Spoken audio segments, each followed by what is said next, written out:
Hi everyone, Miss J's Reviews here. Today I'm doing a snack review. I found these in my local Kroger this morning.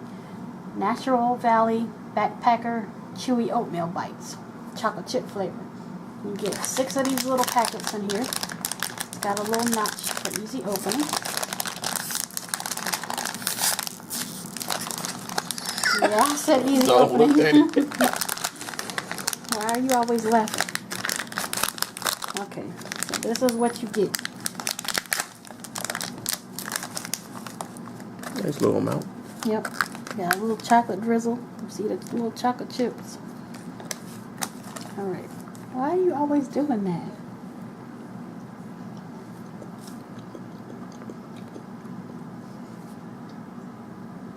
Stop trying to make me laugh. It's not funny. Okay, a little bit on the dry side. I'll definitely get the oatmeal. A little bit of the chocolate. It's not bad. I think I'd prefer like a regular just granola bar over this.